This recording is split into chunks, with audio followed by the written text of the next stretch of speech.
Guinée a du mal à passer le cap des huitièmes de finale. Comment avez-vous préparé cette rencontre pour casser le plafond de verre? On a préparé. Oui. Donc on a préparé comme d'habitude. On a fait des séances. Aujourd'hui, on peut plus forcément travailler sur le physique. Donc on travaille la tactique. Donc c'est plus ce qu'on a prévu de faire demain qu'on a insisté à travailler. Serhou, à la veille de ce match, l'état d'esprit du groupe? On est tous focus sur l'objectif de demain et on ne va pas se le cacher, c'est de passer ce tour. Je voudrais d'abord féliciter après la qualification, même si ça n'a pas été facile. Coach, c'est une question qu'on n'a pas envie de poser, mais qu'on va poser, liée à cette histoire de prime. Comment aujourd'hui vit le groupe? Est-ce que le groupe a oublié cela et s'est projeté sur cette rencontre décisive qui attend la Guinée contre la Guinée équatoriale?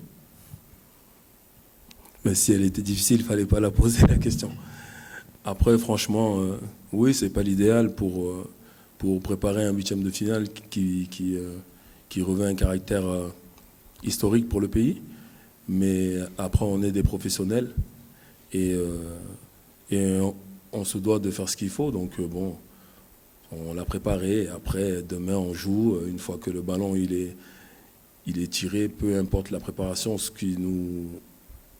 ce à quoi on fera attention, c'est le contenu de notre match et puis l'organisation qu'on mettra en place pour aller chercher cette qualification. Oui, bonjour coach, Patrick Juillard. Vous n'avez pas le statut de favori avant ce huitième puisque la Guinée équatoriale a été sans doute plus impressionnante que vous en phase de poule. Est-ce que ce statut d'outsider, ça vous va bien finalement pour ce match? Ça vous enlève de la pression?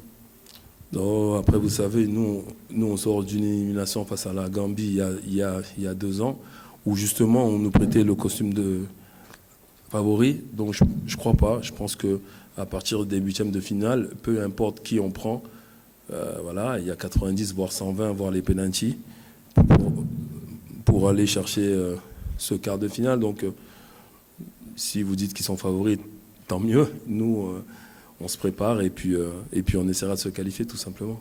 Vous représentez vraiment l'Afrique en Allemagne. Félicitations pour tout ce que vous faites. Vous êtes de retour en sélection avec Nabil. Ce serait, à votre avis, les atouts nécessaires dont a besoin la Guinée-Conakry pour oublier le mauvais passage au Cameroun, c'est-à-dire pour faire mieux que les quarts de finale? Merci.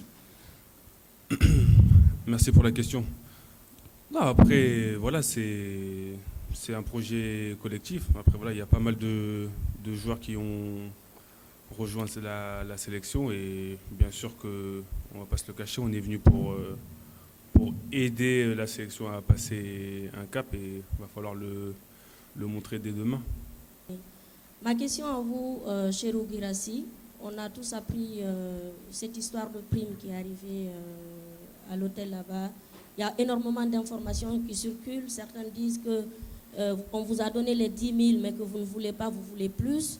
Il y en a qui disent que vous n'avez pas reçu vos primes. On dit que dans le groupe, il y a des joueurs qui ne s'entendent pas. Qu'est-ce qui se passe réellement, Serhou, avec cette histoire-là?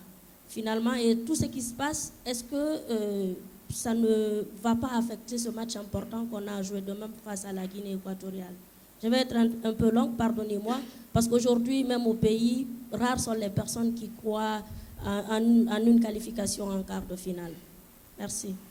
J'ai dit oui, bien sûr qu'il y a eu une histoire avec les primes, ça on ne va pas se le cacher, mais par rapport au clan dans l'équipe ou des groupes qui se divisent, ça ce n'est pas le cas, tout le monde s'entend très bien.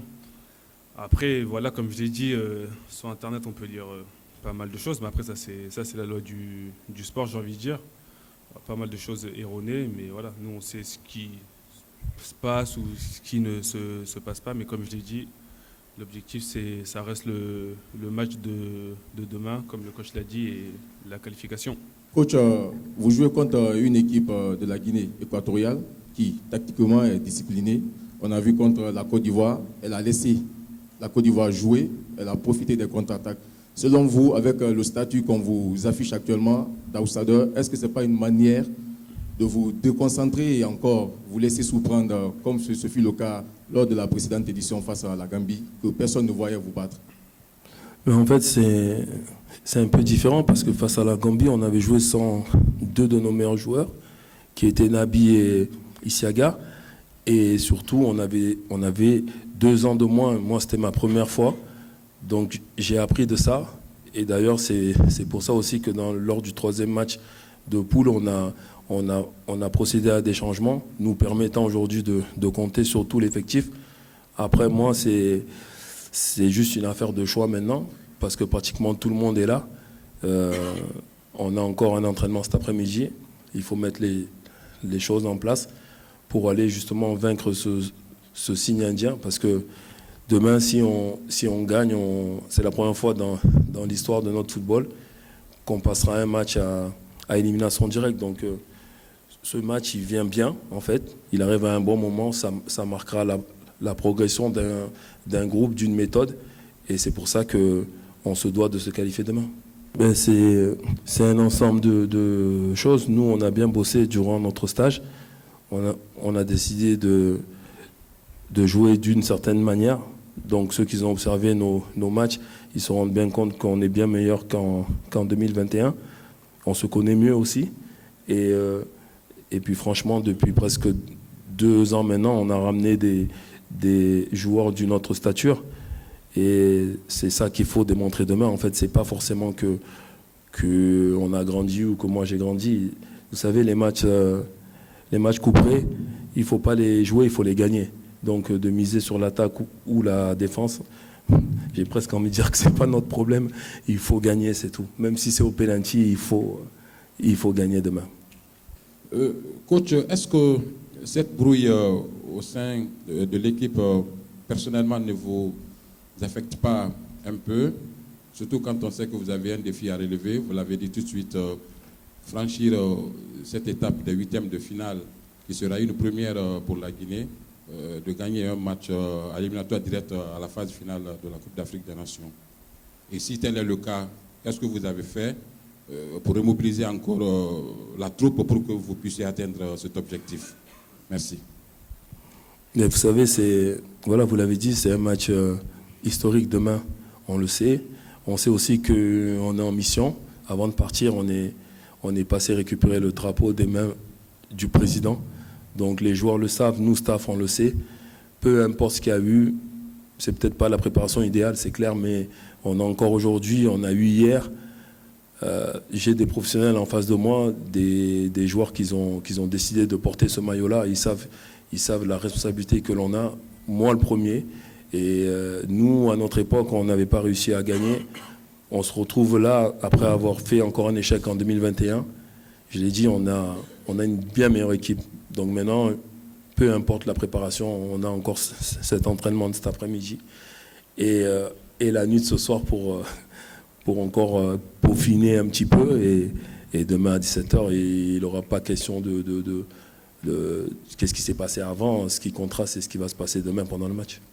Alors coach, vous êtes sorti 3e de la poule C face au Cameroun et le Sénégal après une défaite 2-0 face au tenant du titre.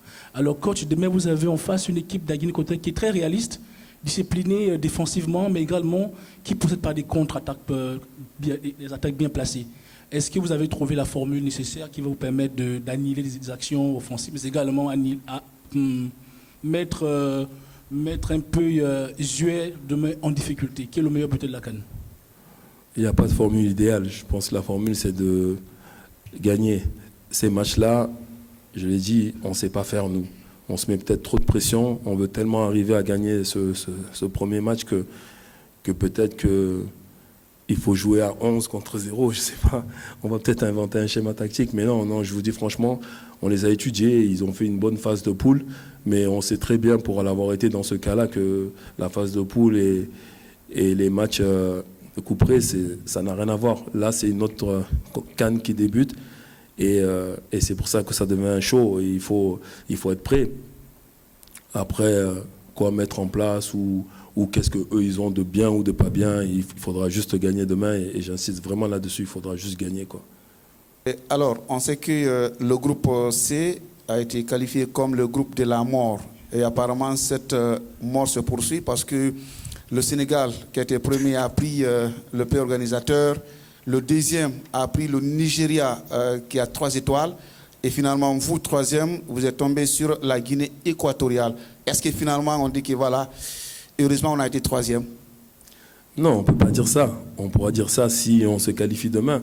Après, eux, ils ont fait un gros parcours. Hein. Il ne faut pas oublier qu'ils étaient dans la poule de la Côte d'Ivoire et puis du Nigeria. Donc, c'est 2 grands pays qui ont gagné la compétition déjà. Donc, ils sont sortis premiers là-dedans. Donc, ça veut dire que c'est une grosse équipe. Moi, je minimise personne et il ne faut surtout pas la minimiser. Ils sont là et ils sont bien là. Donc, on les a étudiés. Je vous ai dit, c'est une équipe qui est très difficile à manier, qui joue certainement un football un petit peu différent de ce qu'on peut faire nous. Donc, il va falloir s'adapter. Mais après, au bout du compte, de savoir si c'était bien joué de finir premier ou troisième, nous, on voulait juste sortir. L'ordre, on s'en fiche parce que de toute façon, on aurait eu un adversaire en 8e. Maintenant, c'est eux qui sont là, on fait avec. Bah, déjà, aujourd'hui, je me sens beaucoup mieux. Après, voilà, c'est jamais, on va dire, facile de revenir directement à 100% après une blessure musculaire. Mais comme je l'ai dit auparavant, déjà, je suis très content que j'ai pas rechuté. Déjà, ça, c'est important. Et voilà, aujourd'hui, j'ai plus de certitude et ouais, je suis prêt à 100%. Alors, la question, coach, c'est par rapport aux 2 dernières nouvelles que nous avions apprises à travers Abdoulaye Touré et Modiba Kourma. On sait que vous avez effectivement repris le travail hier avec un groupe quasiment au complet, mais nous n'avons pas vu Modiba sur les images qui ont apparu sur les réseaux sociaux. Peut-on avoir ces dernières nouvelles? Merci. Ben, comme j'ai dit, c'est vrai qu'on peut compter sur tout le monde, sauf eux, clairement. Ils ont trop mal, donc on ne va pas prendre le risque d'aggraver la blessure, en fait. Ils ne seront pas là demain, ça c'est presque sûr. Bon, c'est pas une info, hein. Mais on peut et on veut compter sur eux pour le reste de la compétition, à condition bien sûr de gagner demain. Donc voilà, si on était 25, on sera 23 à pouvoir jouer demain. Mais ça me fait quand même beaucoup de joueurs à choisir pour qu'on gagne ce match et qu'on espère les prendre après. Parce que si on tient compte du calendrier, en gagnant demain, on joue vendredi. Donc ça nous laisse pratiquement une semaine pour après faire des soins et faire des choix. Donc voilà, on en est là. Bonjour. Coach, après la préparation du côté de Abu Dhabi, on a vu l'équipe était physiquement bien préparée. Est-ce que selon vous, le match de demain, ça va se jouer sur le physique? Ouais, c'est une bonne question. C'est très possible parce qu'on sait que maintenant on peut aller jusqu'au penalty. Donc nous, on s'est préparé en ce sens. Je ne veux pas dire par là qu'on va jouer tous nos matchs pour aller au penalty, mais c'est vraiment une donnée qu'il faut prendre en compte. Et vous pouvez demander à Serrou, il y a eu des séances justement au stage où ils ont vraiment forcé, travaillé et on ne s'est jamais préparé comme ça. Donc si ça peut nous aider au fur et à mesure que la rencontre avance, après ce sera à moi de faire attention par rapport aux changements effectués pour qu'on puisse être encore frais. Et si on doit le gagner entre la 90e et la 120e, on le fera. Et si on doit aller au pénalty, on le fera aussi. Donc c'est vrai que le stage s'est bien passé et j'espère vraiment qu'on pourra grâce à ça, être très fort sur 120 minutes. Par rapport à l'équipe de la Guinée équatoriale et aux joueurs, si demain il va y avoir une tactique spéciale pour cadrer milieu joué. Ok, merci. Non, il n'y a pas de plan spécial pour jouer contre vous. On va juste se présenter avec la manière dont on joue en ce moment et essayer d'être, nous, par contre, un peu plus efficaces parce que, en fait, c'est ce qui nous manque. À chaque fois, on le dit, mais c'est vraiment un axe de progression pour mon équipe. Il faut qu'on arrive à, si on marque le premier, essayer de se mettre à l'abri. Et c'est ça qu'on va essayer de faire. Après, comme je l'ai dit, si on n'arrive pas, il ne faut pas prendre de but. Et si ça va jusqu'à 120 minutes, on ira. On s'est bien préparé pour ça. Donc, de tactique spéciale, non. On va jouer comme on sait faire et simplement en essayant d'être un peu plus efficace. La Guinée sort d'un match très intense face au Sénégal et demain on s'apprête à affronter une équipe très athlétique. Surtout dans un match qui peut aller jusqu'aux 120 minutes. Est-ce que vous avez conscience qu'il faut absolument travailler sur le physique et sur l'intensité? Mais je viens de répondre un petit peu. On a fait un gros stage d'avant-CAN où on a travaillé ça. Après, on sait que c'est une équipe, oui, qui joue sur le physique, mais on sait aussi que c'est une équipe qui se connaît bien. Ils n'ont pas changé d'entraîneur. Ils sont ensemble depuis 5-6 ans. Ils se connaissent par cœur. Et ce n'est pas une équipe jeune. Donc voilà, c'est un bloc équipe. Et il va vraiment falloir qu'on essaie de le contourner, de le perforer et gagner. Mais si après on n'arrive pas à marquer, on n'est pas plus bête que les autres. On essaiera de ne pas prendre de but. Et si on doit aller jusqu'à la 120e, on ira. Mais c'est clair que la dimension physique maintenant, après avoir joué 3 matchs en 10 jours, ça prend vraiment de l'importance. Mais je vous dis, pour ça, on s'est bien préparé aussi. Excusez mon français. Pour Grèce, j'ai posé une question que Guinée équatoriale a gagné 2 matchs. Elle a marqué 9 buts. Elle est très fort. Comment est-ce que le match difficile pour Guinée? Ouais, non, on sait que c'est une très bonne équipe, ça, on va pas se le cacher. Après, c'est pas non plus une montagne, c'est une très belle équipe.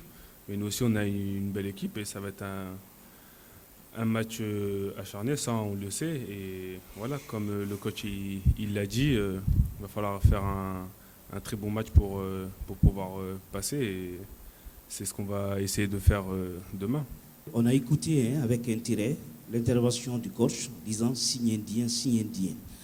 En tant qu'un attaquant, comment comptez-vous aborder ce signe indien pour arracher cette qualification contre la Guinée équatoriale demain?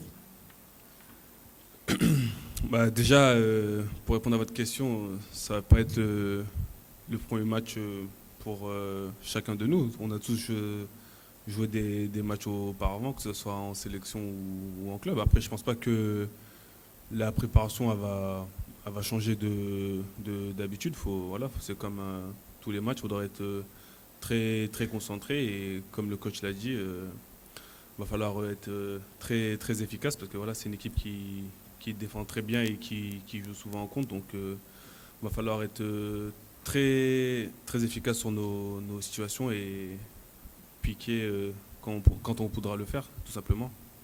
Good afternoon, coach.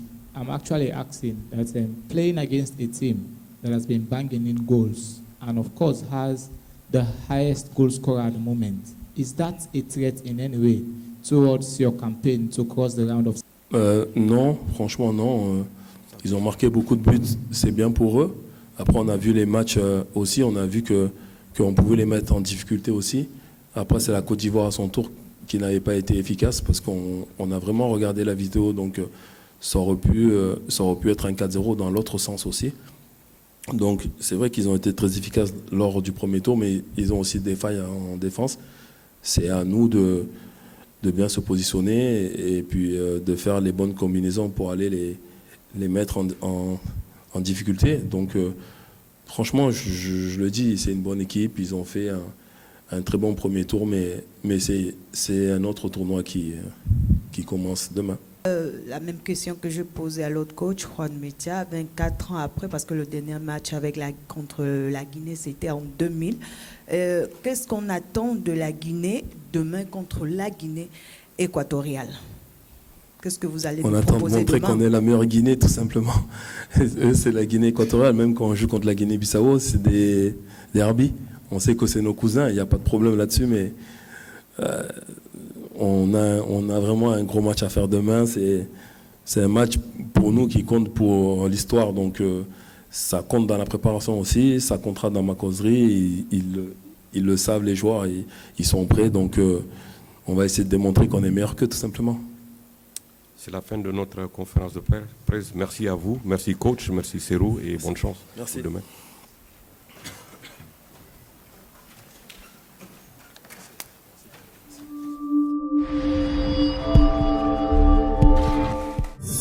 Thank you.